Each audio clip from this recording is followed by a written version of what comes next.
Hello friends, आपका बहुत बहुत स्वागत है हमारे चैनल सरकारी नौकरी में। जैसा कि आप स्क्रीन पर देख पा रहे हैं, इंडियन कॉन्स्टिट्यूशन जो अपना भारत का संविधान है, उसका भाग सेकंड नागरिकता, जिसके अंतर्गत अनुच्छेद 5 से लेकर अनुच्छेद 11 तक आते हैं।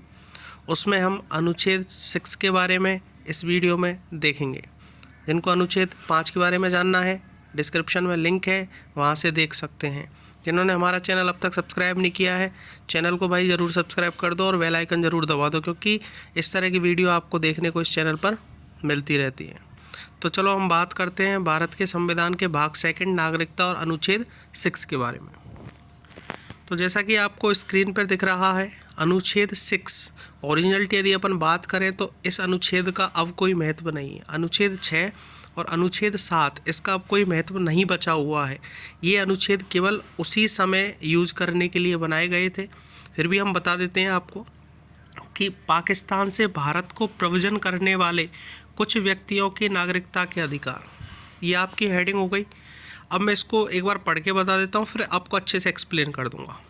अनुच्छेद 5 में किसी बात के होते हुए भी कोई व्यक्ति जिसने ऐसे राज्य क्षेत्र से जो इस समय पाकिस्तान के अंतर्गत है, आपको पता है पहले भारत और पाकिस्तान में विभाजन हुआ था, तो कुछ राज्य क्षेत्र पाकिस्तान चला गया, कुछ भारत रह गया।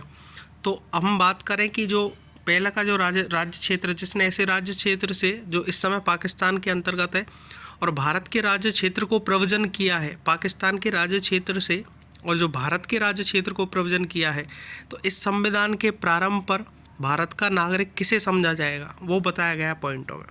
तो पहला पॉइंट ये है कि यदि वह अथवा उसके माता पिता या पिता में से कोई अथवा उसके पिता में है या पितामही या माता में है या मातामही में से कोई मूल रूप में यथा अधिनियत भारत शासन अधिनियम 1935 में परिभाषित भारत में यदि जन्मा है।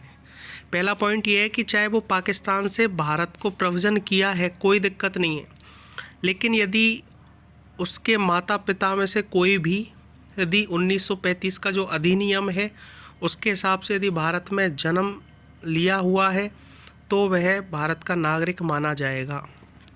इसके बाद दूसरा पॉइंट कि जबकि वह व्यक्ति ऐसा है जिसने 19 जुलाई 1948, इस डेट को इम्पोर्टेंट है, याद रखना, 19 जुलाई 1948 को एक परमिट जारी किया गया था।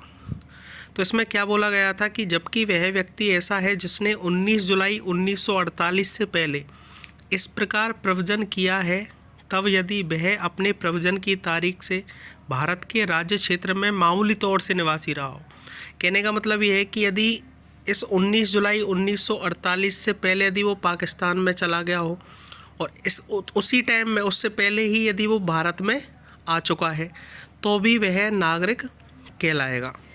दूसरा पॉइंट अपन बात करें कि जबकि वह व्यक्ति ऐसा है जिसने 19 जुलाई 1948 को या उसके पश्चात इस प्रकार प्रव्रजन किया है, तब यदि वह नागरिकता प्राप्ति के लिए भारत डोमिनियन की सरकार द्वारा विहित प्रारूप में और रीति से उसके द्वारा उस संविधान के प्रारंभ से पहले ऐसे अधिकारी को जिसे उस सरकार ने इस प्रयोजन के लिए नियुक्त किया है, आवेदन किए जाने पर उस अधिकारी द्वारा भारत का नागरिक रजिस्ट्रीकृत कर लिया जाएगा। इसका मतलब समझना कि जो भी 19 जुलाई 1948 के बाद पाकिस्तान से भारत के राज्य क्षेत्र में जिसने भी प्रव्रजन किया है, ये डेट इंपॉर्टेंट है, 19 जुलाई 1948 को। इस दिन परमिट डेट भी इसको बोला जाता है, परमिट अलाउ कर दिया था। इसमें क्या बोला कि 19 जुलाई 1948 से पहले जिसने प्रव्रजन किया है कोई दिक्कत नहीं है, उसमें ये प्रूफ दे दे कि माता पिता यदि उसके भारत में जन्म लिया हो 1935 अधिनियम से, तो वह भारत का नागरिक कहलाएगा।